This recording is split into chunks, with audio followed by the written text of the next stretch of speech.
Hey Bible lovers, I'm Tim Nichols and I'm here to bring you your Nichols Worth, and today I want to take you through my journey of reading the Apocrypha. Now, I actually read the Apocrypha in the NRSV CE, and this is the regular NRSV with Apocrypha, but this has a table of contents that'll kind of help me walk you through each book as I kind of tell you my experience. Starting off with Tobit. Tobit's about a young man named Tobias, and his father has some money that's owed to him, and he sends him on a journey to go get it, and this young man comes to help them. Turns out this young man is Raphael the angel, and he kind of deceives them a little bit, which I kind of find a little odd.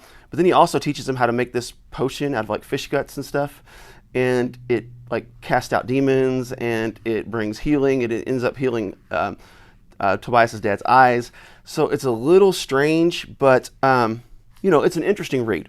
Then moving into Judith, it's about this widow who basically seduces a commander in an army to make him think that he has a chance with her, and she ends up beheading him. She uses her beauty to trick armies into basically defeat. It's not a completely unusual story to the Bible, but it's definitely it's unusual in this setting. Esther. Now, Esther is really where the Apocrypha shines, especially when you add the Greek version of Esther.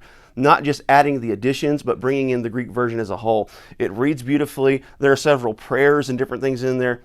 In my opinion, Esther is really where the Greek Apocrypha, or I'm going to call it the Deuterocanon as well, because of course Catholics and Greek Orthodox believe this is inspired.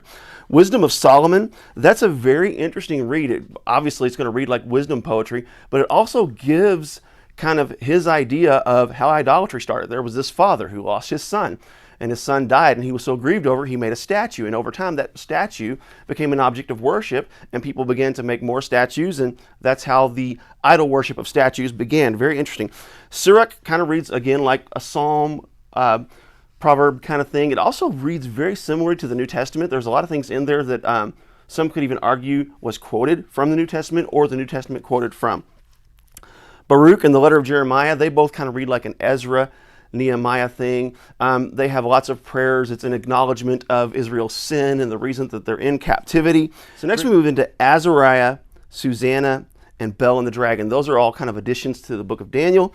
Azariah, also known as Abednego, it is his prayer to God while they're in the midst of the fire. It's actually really cool to have this in there. Susanna is about a woman who is falsely accused by two elders. They basically try to rape her, and when she refuses to cooperate with this, they try to blackmail her by saying, well, we'll say a young man was in here with you, try to discredit her reputation. And Daniel divides them up and says, which tree did you see this under? And he basically proves them to be lying. It's kind of almost like a King Solomon cutting the child in two kind of thing.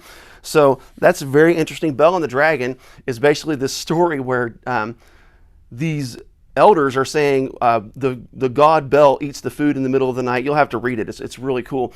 And Daniel disproves it by showing that it was actually families that were sneaking in and eating the food, proving Bel to be a false god by showing the footprints of the families as they walk in.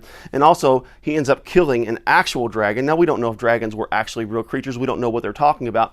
But he kills the dragon, disappointing everyone, thinking that, oh gosh, our God is dead now. So then Daniel ends up in the lion's den. So according to this, Daniel ends up in the lion's den twice. First and second Maccabees is basically the story of kind of in between, where the New Testament begins and the Old Testament ends. It's that kind of Maccabean revolt. And I didn't read third and fourth Maccabees because I only stuck with the canon of the Catholics. But I really thought that it was really interesting. This was all a very interesting read to me. I definitely can see the Greek influence, and I can definitely see why it wasn't accepted by the Hebrews and more by the Greek-speaking Jews. I definitely would not consider it scripture myself, but I think it's a great reading. I think it was very interesting. I learned a lot about it that I didn't know. I thought it was pretty cool. So anyhow, there you have it. There's my experience with the Apocrypha. Keep calm. Jesus on. This is your Nichols Worth.